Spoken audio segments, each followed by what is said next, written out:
అలాగే మీరు భారతీయ జనతా పార్టీకి మద్దతు ఇచ్చారు కదా, అలాగే మరి ఏపీలో ఉన్న జిన్నా టవర్ ని తొలగించాలని తెలంగాణ బీజేపీ అధికారంలోకి వస్తే హైదరాబాద్ పేరు మారుస్తామని ఎమ్మెల్యే రాజాసింగ్ అంటున్నారు కదా, అది మీకు ఇబ్బంది కాదా?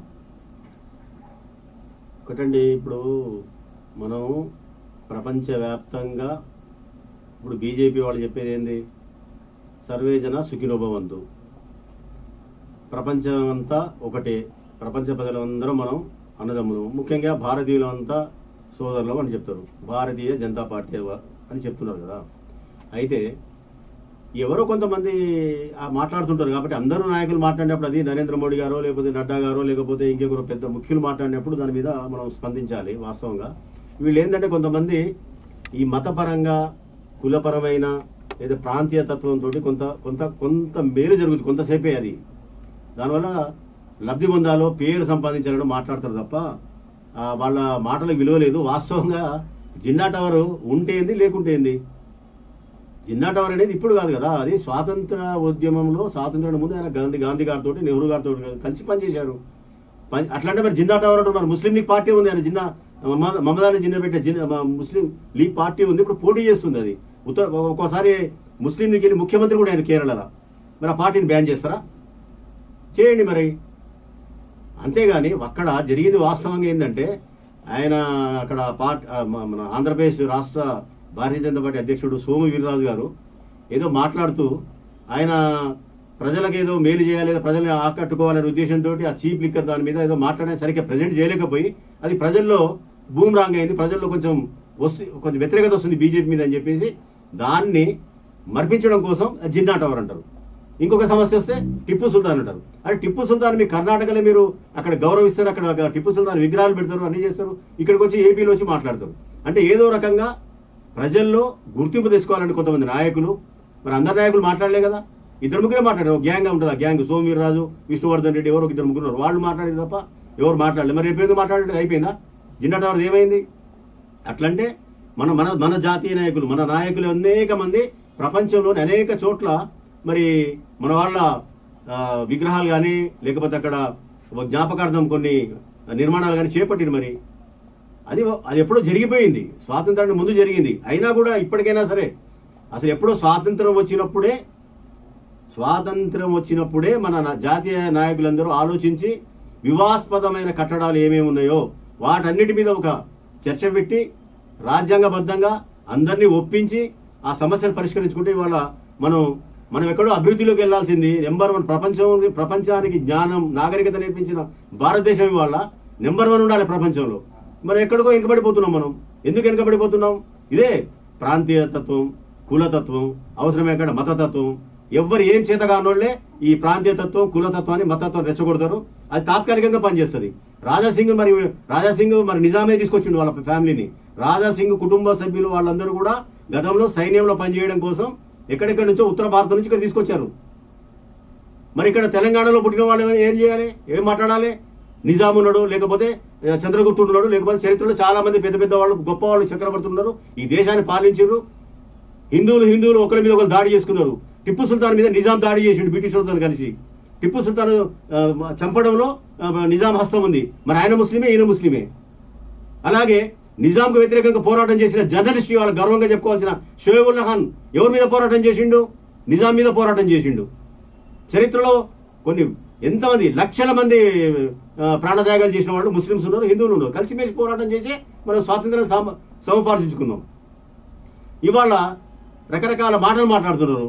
మరి రాజాసింగ్ గారికి ఎందుకంటే మాట్లాడితేనే ఆయనకు నేను కూడా రెచ్చగొట్టి అనుకోండి. ఉత్తర భారతంలో వచ్చి తెలంగాణలో గడబడి అల్లరు సృష్టిస్తున్నారు, అడ్డగోలుగా మాట్లాడుతున్నారు. నేను మాట్లాడితే నేను కూడా హీరో అయిపోతా. కానీ అది తాత్కాలికంగా పనిచేస్తుంది. కులం, మతం, ప్రాంతం అనేది మన దేశంలో మన సంస్కృతులు వేరు. పెద్ద దేశం అనేది అన్నదమ్ములే కొట్టుకుంటున్నారు, అన్నదమ్ములే ఘర్షణ పడుతున్నారు, చిన్న గోడ కాడ కొట్లాడుకుంటున్నారు. ఈ జిన్నా టవర్లు లేకపోతే ఇంకొక నిర్మాణాల గురించి చర్చ నడుస్తుంటుంది. మనం సామరస్యంగా అన్ని పరిష్కరించుకోవాలి. అంతే తప్ప ప్రజల్ని రెచ్చగొట్టి ఏదో ఓట్లు రాబట్టుకోవాలి లేదా పేరు తెచ్చుకోవాలనుకుంటే అది తాత్కాలికంగా ఉపయోగపడుతుంది తప్ప భవిష్యత్తులో మనకు మంచిది కాదు, మన దేశానికి మంచిది కాదు. ఓకే, అలాగే రాష్ట్రంలో బీజేపీలో మరియు టీఆర్ఎస్ లో మధ్య నెలకొన్న ఘర్షణపై మీ అభిప్రాయం?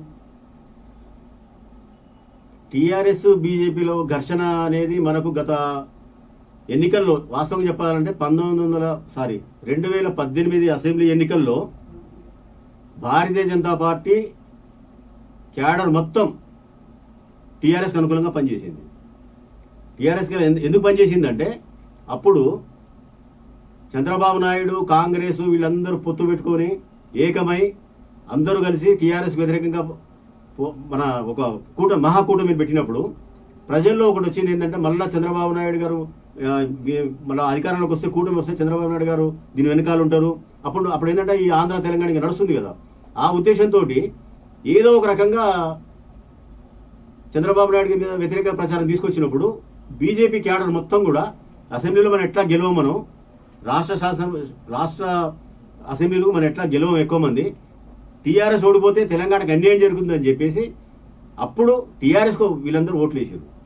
అది ఎప్పటిదాకా కంటిన్యూ అయిందంటే దాదాపు పార్లమెంట్ ఎన్నికల దాకా, అంటే 2019లో లోక్సభ ఎన్నికల దాకా నడిచింది. లోక్సభ ఎన్నికలు ఎప్పుడైతే 4 ఎంపీలు గెలిచిరో వాళ్ళు మెల్లమెల్లగా టీఆర్ఎస్ వ్యతిరేకంగా ఒక చాప కింద నీరులాగా వాళ్ళు ఒక ఉద్యమం చేసుకుంటూ వచ్చారు.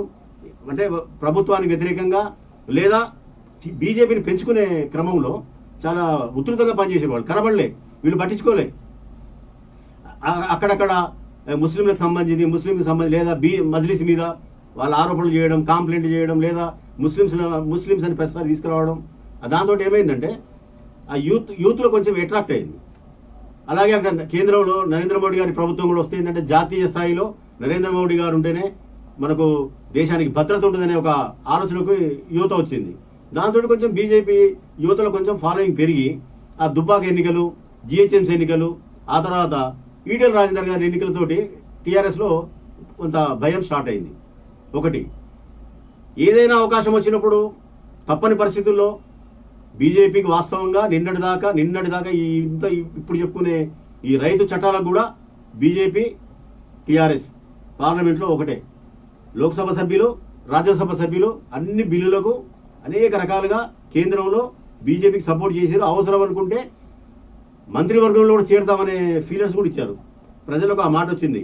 ఒక సందర్భంలో కవిత గారు కూడా ఒకరు ఆహ్వానిస్తే మేము కేంద్రంలో జాయిన్ అవుతాం కూడా మాట్లాడింది. అయితే ఇప్పుడు ఈటెల రాజేందర్ గారు గెలిచిన తర్వాత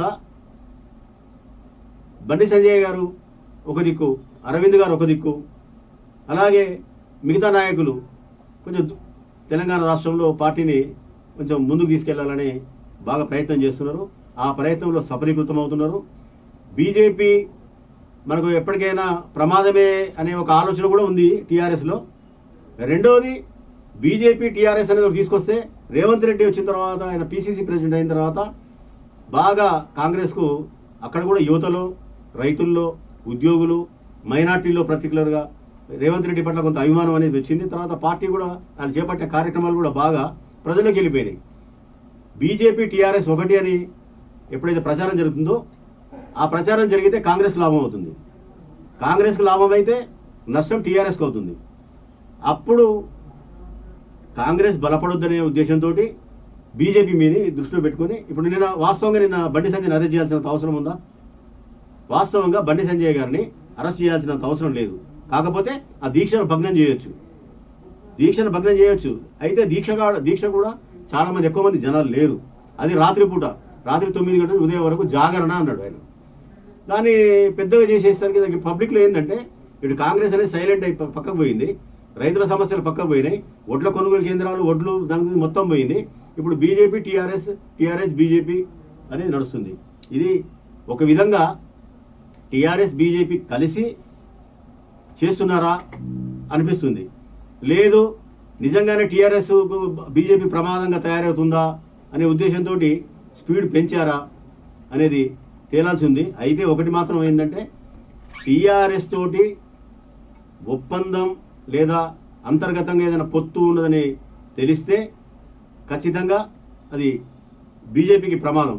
అందుకనే బీజేపీ వాళ్ళు టీఆర్ఎస్ మీద ఒంటికారి మీద లేస్తున్నారు. అవసరమైన చోటల్లా టీఆర్ఎస్ కార్యకర్తల మీద కానీ, నాయకుల మీద కానీ, ఎక్కడైనా చిన్నవాళ్ళు ఏదైనా చిన్న కార్యక్రమాలు పెట్టినా కానీ ఈ మధ్యకాలంలో వీళ్ళు అడ్డుపడుతున్నారు. వీళ్ళు అడ్డుపడుతున్నారు, వీళ్ళకి వాళ్ళు అడ్డుపడుతున్నారు. ఇది మొత్తానికైతే ఒక గూడు పుఠాన్యా లేకపోతే నిజంగానే ఘర్షణ ఉందా అనేది భవిష్యత్తులో తేలుతుంది. ఇప్పటికైతే కొంచెం ఘర్షణ వాతావరణం అనేది కనపడుతుంది. అయితే ఇది మామూలు ప్రజల్లోకి మాత్రం మంచి సంకేతాలను పంపట్లేదు. శాంతి భద్రతలు ఉండాలి, ప్రశాంతంగా ఉండాలి. ఈ విధంగా ఘర్షణలు పడుతుంటే ప్రజలకు ఇబ్బంది అవుతుంది, పాలన కుంటుపడుతుంది. అట్లా కాకుండా అటు కేంద్రం నుంచి రాష్ట్రం సహాయం తీసుకొని రాష్ట్రానికి కేంద్రం అండగుండి ఈ తెలంగాణ అభివృద్ధి చేయాలి, తెలంగాణకు లాభం జరిగే పనులు చేయాలి తప్ప ఈ విధంగా ఘర్షణ పడితే దీనివల్లనే ఓట్లు వస్తాయి, దీనివల్లనే పార్టీ పెరుగుతుంది లేదా కాంగ్రెస్ మూలకపోతుంది అనేది కాదు.